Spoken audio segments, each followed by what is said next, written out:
Ayan, magandang araw na naman muli sa ating lahat, mga brother and sister, mga kaibigan natin dyan. Isang mapagpalang araw po sa ating lahat.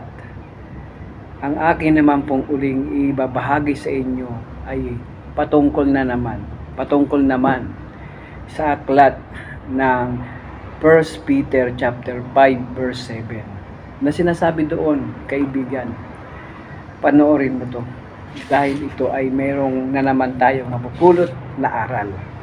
Ganito po ang sinasabi sa unang Pedro 5:7.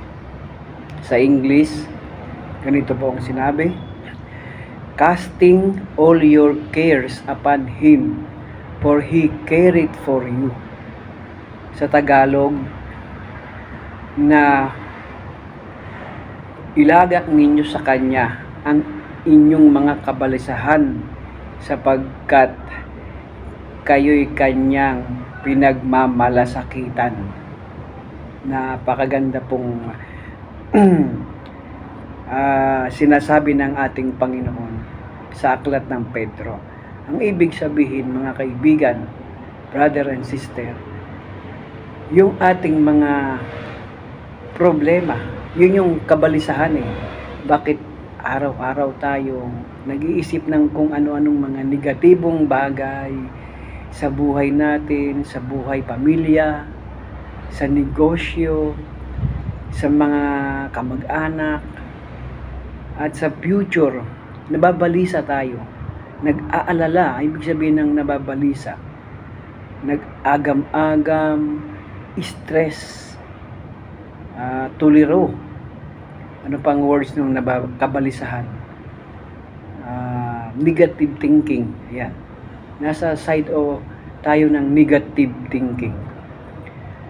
Ang sinasabi po ng Panginoon ay ilagak ninyo ang inyong mga kabalisahan sa Kanya. Yung inyong pag-aalala, ilapit nyo sa Panginoon. Paano po yan madadala natin sa Panginoon? Yun po ay doon mangyayari lamang sa inyo o ating pakikipag-usap sa Panginoon. Dahil alam ba ninyo, ang tao araw-araw dumarating talaga yung problema. Kahit sinong mga tao gumaranas ng problema. Kasi si problema, nilagay din yan o pinahintulutan niya ng Panginoon na dumating sa buhay natin si Mr. Problem. Upang yun yung ating magiging stepping stone para alalahanin natin ang Panginoon. Kasi kung wala iyon, nandoon tayo sa side ng kasiyahan lagi. Wala tayong inaalala, puro pag-i-enjoy sa buhay. Kaya nilagay ng Panginoon, pinahintulutan niya yung problema, kabalisahan, o unsuccessful. Nilagay din niya ng Panginoon para matuto tayong alalahanin ang Panginoon. Matuto tayong tumawag sa Diyos. Sino po yung Him na binabanggit doon sa talatang yun? Yung Him sa Kanya, walang iba, kaibigan, ang Panginoong Hesukristo po. Yun.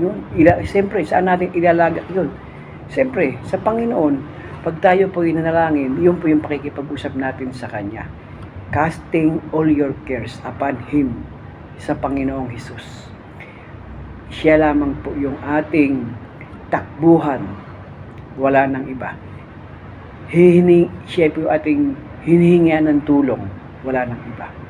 Magulang mo, hindi ka masyadong matutulungan. Pero ang Panginoon, ang sabi ng Panginoon, kumatok at ikaw ay pagbubuksan, humingi at ikaw bibigyan, at maghintay sa iyong mga kahilingan. So yun lamang po ang aking i-share sa inyo. 1 Peter chapter 5 verse 7.